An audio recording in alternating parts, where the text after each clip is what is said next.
धर्मेंद्र पाजी से शादी बनी हेमा मालिनी के लिए सबसे बड़ी मुसीबत। हेमा मालिनी के खिलाफ दर्ज हो गई है एफआईआर। धर्मेंद्र पाजी से रिश्ते की वजह से हेमा मालिनी का अब घर से निकलना भी हुआ दुश्वार। हेलो नमस्कार, आप सभी का स्वागत है इस चैनल में। मैं हूं आपकी दोस्त पूनम अधिकारी। भले ही हेमा मालिनी और धर्मेंद्र पाजी की शादी को कई साल बीत गए हो, लेकिन आज तक हेमा मालिनी को धर्मेंद्र पाजी से इस रिश्ते की वजह से कई बार बेइज्जत होना पड़ा है।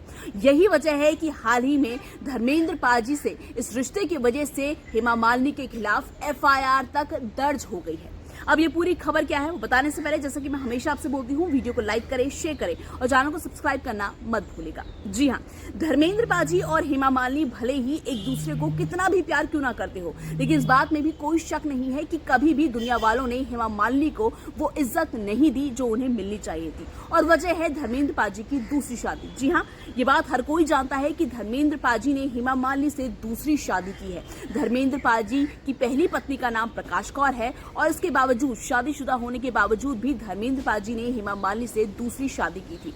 लेकिन अब हाल ही में कुछ ऐसा हो गया है जिसे देखकर धर्मेंद्र पाजी भी बहुत ज्यादा परेशान है। दरअसल हाल ही में बीजेपी सांसद और बॉलीवुड की जानी मानी एक्ट्रेस हेमा मालिनी पहुंची पुरी जगन्नाथ मंदिर में। यहाँ पर हेमा मालिनी आई तो थी दर्शन करने, लेकिन हो गया बवाल। दरअसल हाल ही में कुछ तस्वीरें हेमा मालिनी के आउट हुई हैं, जिसमें आप देख सकते हैं कि हेमा मालिनी कांजीवरम की साड़ी पहने पुरी जगन्नाथ मंदिर में दर्शन के लिए पहुंची है। हेमा मालिनी ने पिंक और रेड कलर की ये साड़ी पहनी है और बहुत ही खूबसूरत लग रही है, लेकिन बवाल तभी हो गया। दरअसल अब पुरी जगन्नाथ मंदिर के संगठन ने हेमा मालिनी के खिलाफ एफआईआर दर्ज कर दी है और वजह जानकर आप और भी हैरान होने वाले हैं। दरअसल पुरी जगन्नाथ मंदिर संगठन के लोगों का कहना है कि हेमा मालिनी एक मुस्लिम है और मुस्लिम महिला किसी भी कीमत में मंदिर में नहीं आ सकती। अब आप कहेंगे कि ऐसा कैसे हो सकता है? भाई, हेमा मालिनी ने धर्मेंद्र पाजी से शादी की है और हेमा मालिनी एक हिंदू धर्म में है, तो वो मुस्लिम कैसे हो सकती है? तो अगर आपको नहीं पता तो मैं आपको बता दूं कि साल 1980, जी हाँ, जब हेमा मालिनी और धर्मेंद्र पाजी की शादी हुई थी, तो धर्मेंद्र पाजी और हेमा मालिनी ने शादी करने के लिए अपना धर्म परिवर्तन कर लिया था। दरअसल धर्मेंद्र पाजी पहले से ही शादीशुदा थे। उनकी पहली पत्नी का नाम प्रकाश कौर है। जो धर्मेंद्र पाजी है, उनके 4 बच्चे भी थे पहली पत्नी से, लेकिन इसके बावजूद भी वो हेमा मालिनी के प्यार में पड़ गए और फिर वो हेमा मालिनी से शादी करना चाहते थे। लेकिन हिंदू मैरिज एक्ट के तहत, जी हाँ, हम जो हिंदुओं में जो एक्ट होता है उसके तहत ये हमेशा कहा गया है कि एक आदमी हिंदू धर्म में 2 शादियां नहीं कर सकता। मुस्लिम धर्म में ये अलाउ है, लेकिन हिंदू धर्म में ये अलाउ नहीं है। इसलिए धर्मेंद्र पाजी क्योंकि हिंदू थे, हेमा मालिनी भी हिंदू थी, तो इसलिए धर्मेंद्र पाजी को हेमा मालिनी से 1980 में शादी करने के लिए अपना धर्म बदलना पड़ा था।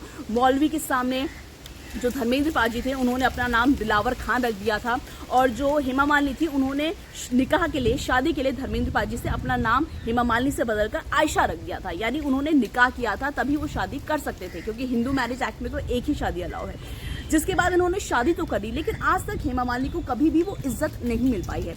चाहे सनी देओल हो, जो धर्मेंद्र पाजी के बेटे हैं, हमेशा सनी देओल भी कई बार हेमा मालिनी को बेइज्जत करते नजर आते हैं। चाहे फिर कोई और हो देओल परिवार का, कभी भी हेमा मालिनी को वो इज्जत नहीं दी गई। कभी भी हेमा मालिनी अपने ससुराल नहीं जा पाई, क्योंकि हमेशा वो धर्मेंद्र पाजी की दूसरी पत्नी बन के रह गई। अब हाल ही में पूरी जगन्नाथ मंदिर संगठन के लोगों ने भी जो हेमा मालिनी है उनके खिलाफ एफआईआर दर्ज कर दी है कि हाल ही में जब वो पूरी जगन्नाथ मंदिर में हेमा मालिनी क्यों आई, जबकि वो जानती है कि उन्होंने मुस्लिम धर्म अपनाया था धर्मेंद्र पाजी से शादी करने के लिए, और एक मुस्लिम औरत मंदिर में कैसे आ सकती है। इसी बात को लेकर अब हंगामा हो रहा है। पूरी जगन्नाथ मंदिर संगठन के लोगों ने एफआईआर तक हेमा मालिनी के खिलाफ दर्ज कर दी है। हालांकि इस पूरे मामले में अभी तक हेमा मालिनी की क्या प्रतिक्रिया है, क्या रिएक्शन है, वो सामने नहीं आया है। लेकिन इतना जरूर तय है कि हेमा मालिनी इस बात से बहुत दुखी हैं कि इस छोटी सी बात को लेकर उनके खिलाफ एफआईआर दर्ज की गई है। साथ ही जो धर्मेंद्र पाजी है वो भी हेमा मालिनी के लिए बहुत परेशान है, क्योंकि कहीं ना कहीं आज धर्मेंद्र पाजी और हेमा मालिनी के रिश्ते की वजह से ही हेमा मालिनी का बाहर निकलना दुश्वार हो गया है। पूरी जगन्नाथ मंदिर संगठन के लोगों का कहना है कि हेमा मालिनी को जब उन्होंने धर्म बदल लिया था 1980 में धर्मेंद्र पाजी से शादी करने के लिए, तो अब उन्हें इस मंदिर में नहीं आना चाहिए था। फिलहाल आपको क्या लगता है, क्या सचमुच हेमा मालिनी ने गलती की है मंदिर में जाकर? आपकी क्या राय है, कमेंट बॉक्स में लिख के बताइएगा जरूर। वीडियो को लाइक कीजिएगा, शेयर कीजिएगा और चैनल को सब्सक्राइब करना बिल्कुल भी मत भूलिएगा।